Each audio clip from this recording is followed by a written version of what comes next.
One of the most misunderstood realities in avoidant psychology is that the action that affects an avoidant person the most is often the one that feels the hardest for you to take. Most people assume that if they can just explain themselves better, love harder, send one more message, or prove how much they care, they can finally break through the emotional walls of an avoidant partner. But psychology tells us something very different. An avoidant individual is not usually running from you. They are running from what intimacy represents to them. Closeness can feel threatening because it creates vulnerability. Vulnerability creates uncertainty, and uncertainty creates discomfort. So when relationships become emotionally intense, many avoidants instinctively create distance. Sometimes it's subtle, sometimes it's dramatic, but the pattern is often the same. What happens next is where most people make a critical mistake. When the avoidant pulls away, the other person often reacts with pursuit. They text more, they call more, they try harder, they explain, negotiate, convince, and desperately attempt to restore the connection. On the surface, this seems logical. After all, if you care about someone, shouldn't you fight for the relationship? The problem is that chasing frequently reinforces the very dynamic that keeps the avoidant emotionally detached. Think about it from a psychological perspective. If someone creates distance and immediately receives more attention, more emotional investment, and more reassurance, they never truly experience the consequences of that distance. They learn that no matter how far they pull away, the connection will still be waiting for them exactly where they left it. This creates an imbalance. The avoidant becomes the one controlling proximity, while the other person becomes responsible for maintaining the relationship. Over time, this dynamic weakens attraction, erodes respect, and creates emotional exhaustion for both people. What truly disrupts this pattern is not anger. It's not revenge. It's not manipulation. It's your willingness to stop chasing. And for an avoidant, this can feel surprisingly powerful. When you stop pursuing, something changes. The emotional noise disappears. The constant reassurance disappears. The predictable safety net disappears. For the first time, the avoidant is left alone with their own decisions. This is why many avoidants appear comfortable during the initial stages of separation. They often experience relief before they experience loss. Relief comes first because the pressure they associated with intimacy has been removed. But relief is temporary. Eventually, something deeper begins to emerge. Without your constant presence, they can no longer focus on escaping closeness. Instead, they are forced to confront absence. And absence has a unique psychological power. Human beings rarely understand the true value of something while it is guaranteed. We understand value when access is removed. The philosopher Arthur Schopenhauer once suggested that people often fail to appreciate what they possess until it is gone. Modern psychology echoes the same principle. The mind becomes highly sensitive to loss. We notice what is missing far more intensely than what is consistently available. This is exactly why walking away with dignity can have such a profound impact. Not because you are trying to teach someone a lesson, not because you are hoping to trigger regret, but because you are refusing to participate in a cycle that no longer serves either of you. You are communicating something powerful without saying a single word. You are demonstrating self-respect. You are showing that your worth does not depend on someone else's willingness to acknowledge it. You are proving that love and self-abandonment are not the same thing. And paradoxically, this is often the moment an avoidant begins to see you differently. The person who was once chasing is no longer chasing. The person who was always available is no longer available. The person they assumed would always remain is now moving forward. That realization can create a level of emotional awareness that years of conversations never accomplished, because sometimes the strongest message is not the one you send. It's the one your absence delivers. Now, once you understand why stopping the chase changes the dynamic, the next question becomes even more important. Why does distance often create more emotional awareness in an avoidant than pressure ever could? This is where most people completely misunderstand human psychology. When someone is emotionally unavailable or avoidant, the natural reaction is to increase effort. You think, if they could just understand how much I care, they would finally open up. So you communicate more. You explain your feelings in greater detail. You ask for clarity. You seek reassurance. You try to solve the problem through conversation, logic, and emotional persistence. The intention is understandable, but the effect is often the opposite of what you want. You have to remember that avoidant individuals do not experience emotional pressure the same ways securely attached people do. What feels like a reasonable request for connection to you may feel like a demand for vulnerability to them. And vulnerability is exactly what their psychological defenses are designed to avoid. The more pressure they feel, the more those defenses activate. It's similar to holding a handful of sand. The tighter you squeeze, the more it slips through your fingers. Yet this is exactly what many people do in relationships. They squeeze harder when they feel someone pulling away, believing greater effort will create greater connection. Instead, it often creates greater resistance. This isn't because the avoidant doesn't care. In many cases, they care far more than they appear to. The problem is that emotional closeness activates conflicting desires inside them. Part of them wants intimacy, connection, and love. Another part wants independence, safety, and emotional control. These two forces constantly compete with each other. When you apply pressure, the side that values independence becomes louder. When you remove pressure, something interesting happens. The internal conflict remains, but now there is space for the other side to speak. Think about how the human mind processes emotions. People rarely gain clarity in the middle of emotional overwhelm.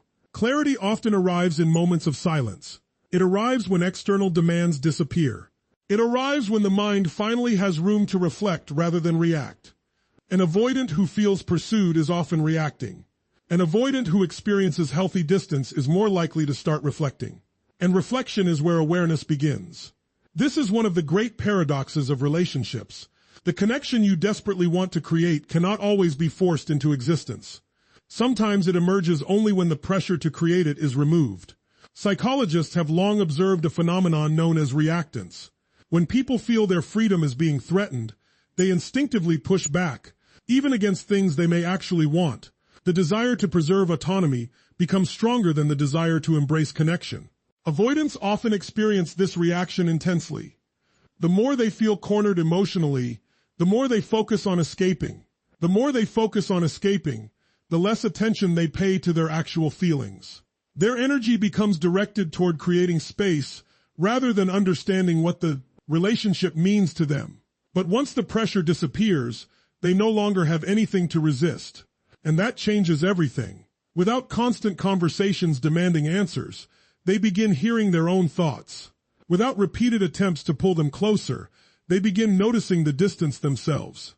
Without someone trying to convince them of the relationship's value, they are forced to evaluate that value independently. This is where emotional awareness often starts growing. Not because someone persuaded them, not because someone argued effectively, but because they finally encountered their feelings without interference. There is also a deeper philosophical lesson here. Many people confuse love with control. They believe love means constantly managing outcomes, preventing loss, and protecting connections at all costs. But real love requires respect for another person's freedom, even when that freedom creates uncertainty. You cannot force someone to recognize your value. You cannot force someone to appreciate your presence. And you certainly cannot force someone to become emotionally available before they are ready. What you can do is create the conditions where awareness becomes possible. You can stop pushing. You can stop convincing. You can stop carrying the entire emotional weight of the relationship. And in that space, something remarkable often occurs. The avoidant begins to experience the relationship not as an obligation to escape from, but as a reality to understand. That shift is powerful, because awareness born from freedom is always stronger than awareness born from pressure. Because the deepest realizations never arrive when someone is forcing us to look. They arrive when there is finally nothing left to distract us from what we truly feel. Once distance begins creating space for reflection, another psychological shift often starts to take place, one that many avoidants never expect. It is the shock of losing easy access to you. Now, this is not about playing games. It is not about trying to make someone jealous or intentionally creating scarcity. It is about understanding a fundamental truth of human nature. People tend to adapt to what is consistently available. When someone has access to your attention every day, your messages every morning, your emotional support whenever they need it, and your presence regardless of how they behave, that access slowly becomes normal.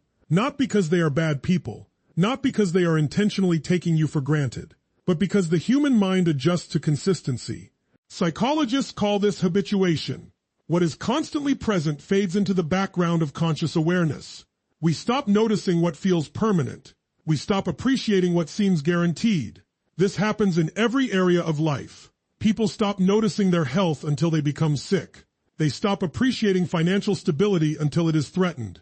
They stop valuing certain relationships until those relationships are no longer there. The same principle applies to avoidant dynamics. Many avoidants become accustomed to the idea that you will always be there, even when they pull away, even when they become inconsistent, even when they create emotional distance. Somewhere in the back of their mind exists the assumption that the connection remains available.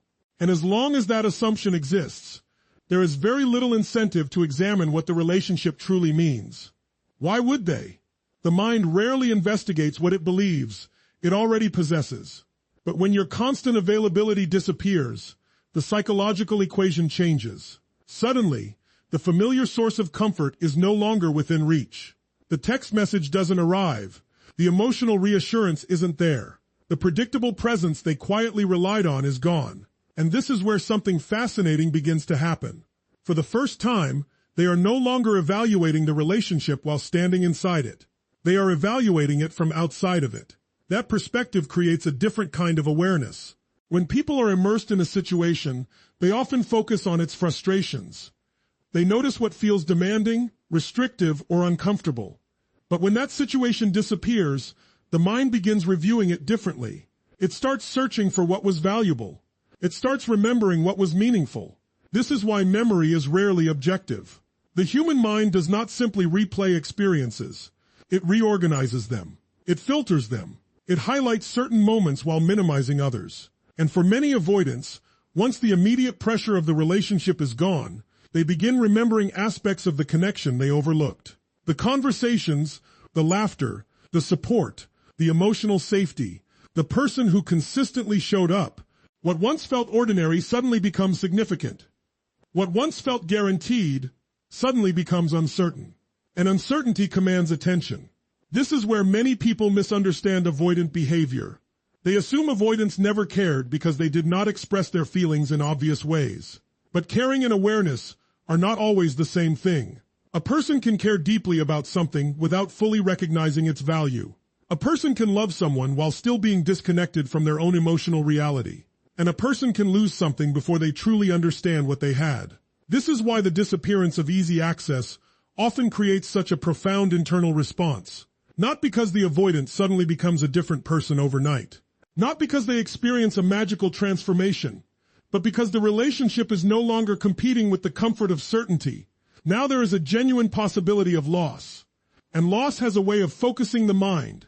The philosopher Søren Kierkegaard once observed that life can only be understood backward, but it must be lived forward.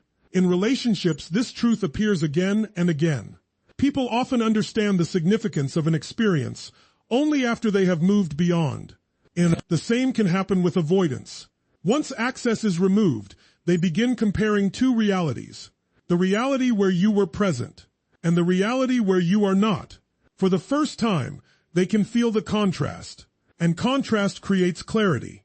They begin noticing what your presence contributed to their life, because they are now experiencing the absence of it. This is not about making someone suffer. It is about allowing reality to speak for itself. Because no argument is more convincing than experience. No explanation is more powerful than contrast. And no lesson is more memorable than discovering the value of something after it is no longer guaranteed. Sometimes people only recognize what they had when they are finally forced to live without it. And that realization can change everything. After an avoidant begins to feel the contrast between your presence and your absence, another powerful shift often emerges, one that has very little to do with the relationship itself, and everything to do with what happens to you. Because the truth is, nothing captures attention more than transformation. When most people experience rejection, emotional distance, or the end of a meaningful connection, their focus remains fixed on the other person. They spend months trying to understand what happened. They analyze every conversation. They search for hidden meanings. They wonder whether the avoidant will come back, change, or finally realize what was lost. But the people who ultimately regain their power do something different. They redirect their energy. Instead of making the avoidant the center of their life, They make growth the center of their life. And psychologically, this changes everything. One of the reasons avoidant dynamics become so painful is because they often create enough unhealthy imbalance of attention. Your emotional world gradually becomes organized around another person's availability. Their texts affect your mood. Their behavior determines your sense of security. Their presence becomes tied to your sense of worth. Without realizing it, you begin giving away authority over your emotional state. But when the relationship no longer occupies all of your attention, something remarkable happens. You begin investing in yourself again. You start rebuilding neglected areas of your life. You pursue goals that were postponed. You strengthen your health. You deepen your confidence. You reconnect with your purpose. And perhaps most importantly, you stop defining yourself through someone else's ability to choose you. This transformation is powerful because it changes the energy you bring into the world. People often think attraction is primarily about appearance, status, or charm. Those things matter far less than most people imagine. What truly draws people in is emotional strength. Confidence has always been attractive because confidence communicates self-sufficiency. Purpose has always been attractive because purpose communicates direction. Peace has always been attractive because peace communicates inner stability. When an avoidant sees someone who was once emotionally dependent on the relationship now thriving independently, it creates a psychological disruption. Their assumptions begin to collapse. Many avoidants unconsciously expect the emotional dynamic to remain frozen in time. They assume the person they left behind will remain exactly where they were, waiting, hoping, and emotionally available whenever they decide to reconnect. But growth changes the picture. Now they see someone who is evolving, someone who is becoming stronger, someone who is building a meaningful life without needing constant validation. And that forces a reevaluation. Not because you are trying to impress them, not because you are performing for their attention, but because genuine growth cannot be ignored. Human beings are naturally drawn to evidence of progress. We admire people who rise after adversity because growth represents possibility. It reminds us of what is possible within ourselves. This is why self-improvement often affects an avoidant more deeply than emotional appeals ever could. Words can be questioned, promises can be doubted, but transformation is visible. It requires no explanation. Imagine the difference between hearing someone say, "You lost someone valuable," and actually witnessing that person's life improve dramatically after the separation. The second experience carries far more weight, because it is real, and reality is difficult to argue with. There is also a deeper philosophical truth operating beneath the surface. The ancient Stoics believed that true freedom comes from focusing on what is within your thought and releasing what is not. And avoidance choices are not within your control. Their readiness for intimacy is not within your control. Their emotional awareness is not within your control. But your growth is. Your habits are. Your mindset is. Your future is. When you fully embrace this principle, something extraordinary happens. You stop living reactively and start living intentionally. You are no longer measuring your progress by whether someone returns.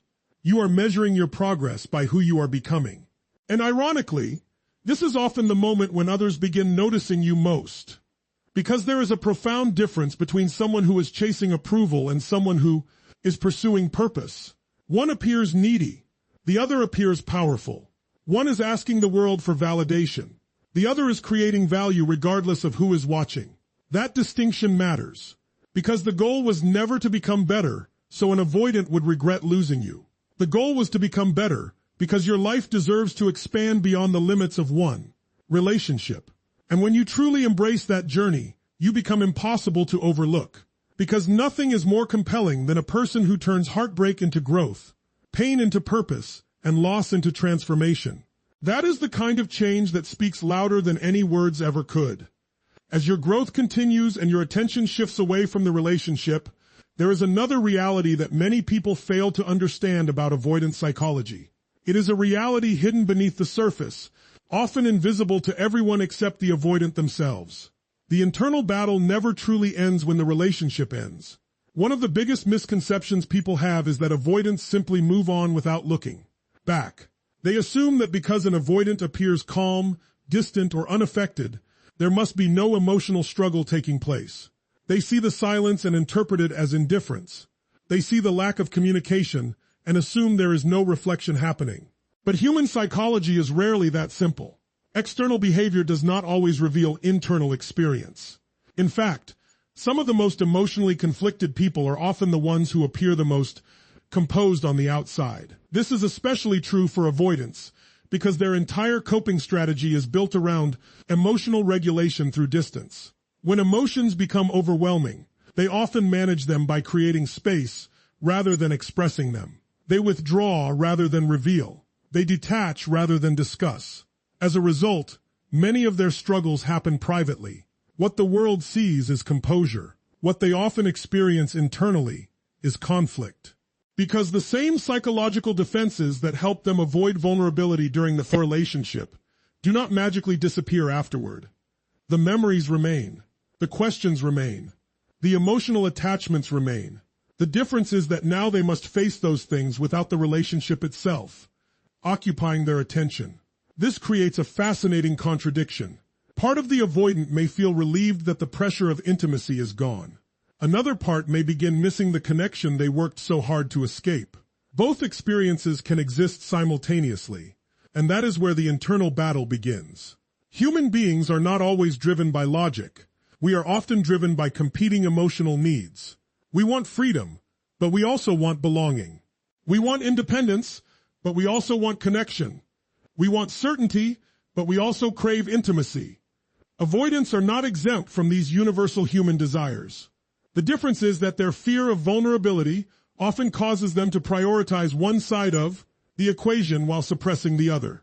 During the relationship, their attention may focus heavily on maintaining autonomy and emotional safety. But after separation, the need for connection often becomes more noticeable because there is no longer a relationship present to distract them from its absence. This is why avoidants sometimes reappear unexpectedly. Not necessarily because they have solved all their emotional challenges, not necessarily because they have suddenly become secure, but because unresolved feelings have a way of resurfacing. The human mind seeks closure, it seeks understanding, it seeks resolution, and when important emotional experiences remain incomplete, they continue demanding attention beneath the surface. The philosopher Carl Jung spoke about the danger of ignoring parts of ourselves.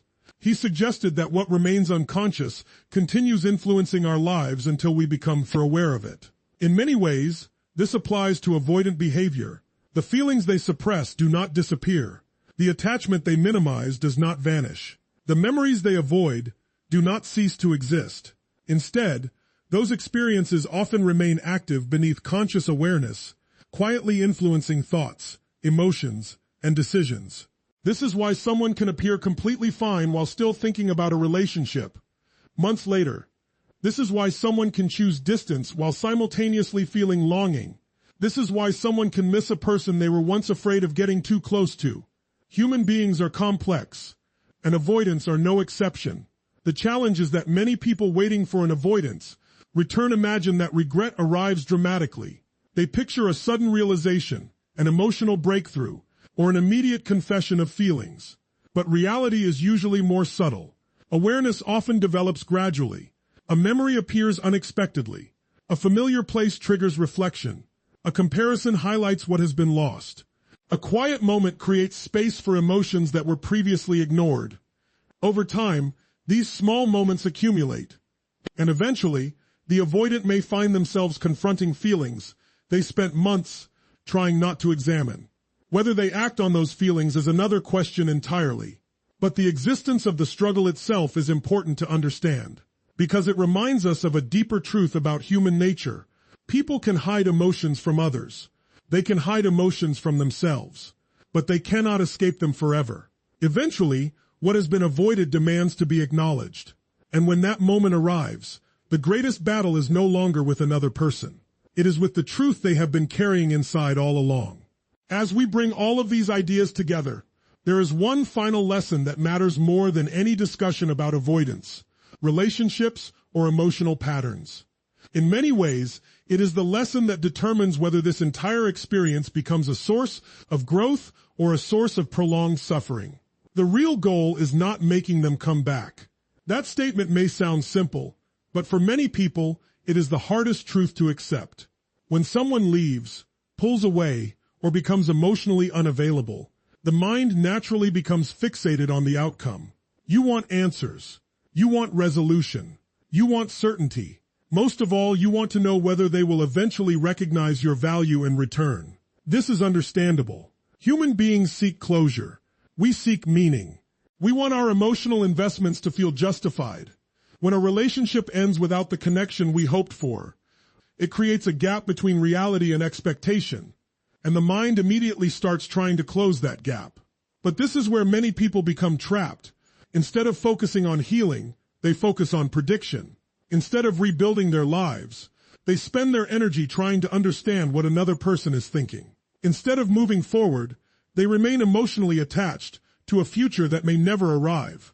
And without realizing it, they place their happiness in the hands of someone else's decisions. This is one of the most dangerous forms of emotional dependence, because it creates a life where your peace becomes conditional. You tell yourself, consciously or unconsciously, I'll be okay when they come back. I will feel better when they realize what they lost. I'll finally move on when I get the answer I craved. The problem is that this mindset keeps your future chained to circumstances you cannot control, and anything you cannot control should never be the foundation of your emotional well-being. One of the most empowering shifts a person can make is recognizing the difference between influence and control. You may influence how someone remembers you. You may influence the quality of the connection you shared. You may influence the way you show up in relationships, but you cannot control another person's readiness, awareness, maturity, or choices. No amount of overthinking can control those things. No amount of waiting can control those things. No amount of emotional sacrifice can control those things. The moment you truly understand this, something begins to change. You stop trying to force outcomes. You stop negotiating with reality. You stop treating your life as though it is on hold. And for the first time, your energy returns to where it belongs. Yourself. This is where genuine freedom begins.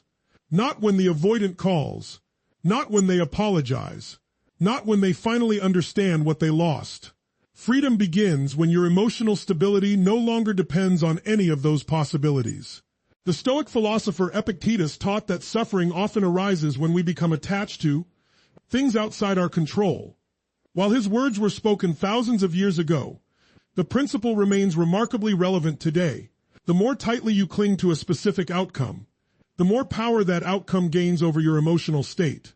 The more willing you are to release that attachment, the stronger you become. Ironically, this is also the stage where many avoidants finally feel the full impact of your absence. Why? Because they are no longer interacting with someone who is trying to convince them, persuade them, or pull them closer. They are witnessing someone who has accepted reality and continued growing. Someone who has reclaimed their self-respect. Someone who has chosen peace over obsession. Someone who no longer needs validation from the very person who once held so much emotional power over them. That kind of energy is rare, and it is powerful. But here is the crucial point. If your goal is still to make them return, you have missed the lesson. Because the true victory was never about changing them. The true victory was changing your relationship with yourself. It was learning that your worth exists independently of anyone's approval. It was discovering that rejection does not diminish your value. It was realizing that love should